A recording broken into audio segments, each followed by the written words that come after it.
अन्नू ने पूरी शिद्दत से कोशिश कर ली है हर्षवर्धन को मनाने की।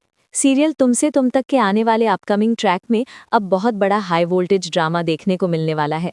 कहानी में भावनाओं का तूफान उठने वाला है, क्योंकि जहां एक तरफ आर्यवर्धन ने अन्नू के पिता को मनाने के लिए बहुत मेहनत की थी, वहीं अब अन्नू ने भी ठान लिया है कि वो आर्या के भाई हर्षवर्धन को हर हाल में मनाकर ही रहेगी।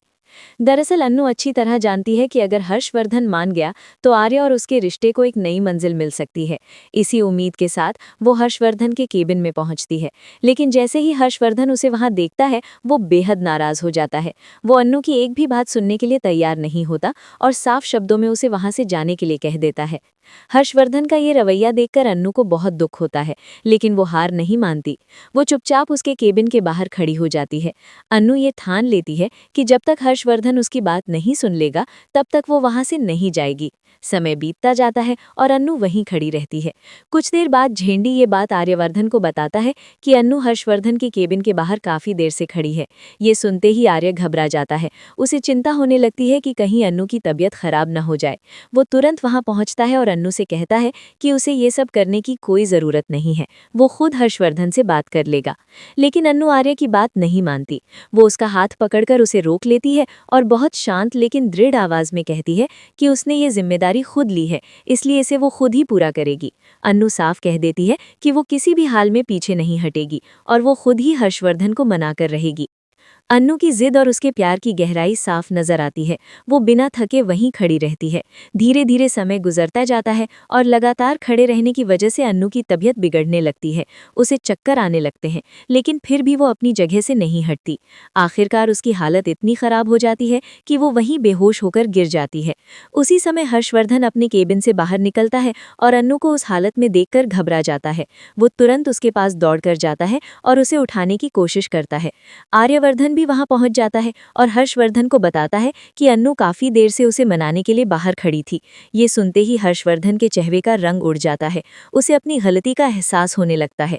हर्षवर्धन की आंखों में आंसू आ जाते हैं। उसे बहुत पछतावा होता है कि उसकी जिद और गुस्से की वजह से अन्नू को इतनी परेशानी झेलनी पड़ी।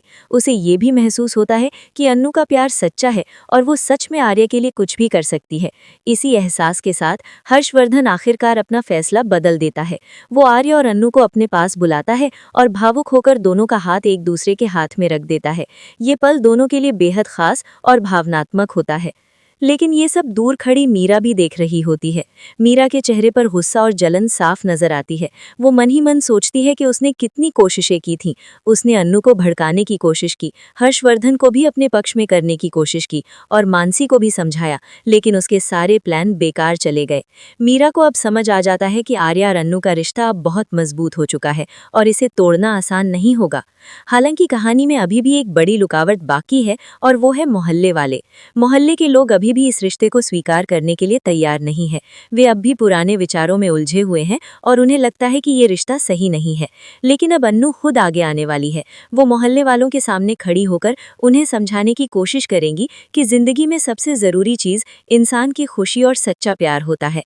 अन्नू अपने शब्दों और अपने हौसले से सबका दिल जीतने की कोशिश करेगी।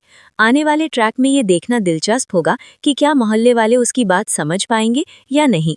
कहानी के अगले मोड़ में ये भी देखने को मिलेगा कि अन्नू की सच्चाई और उसके इरादों की मजबूती का असर मोहल्ले वालों पर पड़ता है। धीरे धीरे वे भी इस रिश्ते को स्वीकार करने लगते हैं और आखिरकार आर्य और अन्नू की शादी का रास्ता साफ होता नजर आता है।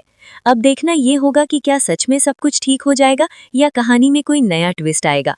तो ऐसे ही दिलचस्प और इमोशनल ट्विस्ट देखने के लिए देखते रहिए तुमसे तुम तक। अगर आपको ये अपडेट पसंद आया हो तो वीडियो को लाइक करना और अपनी राय जरूर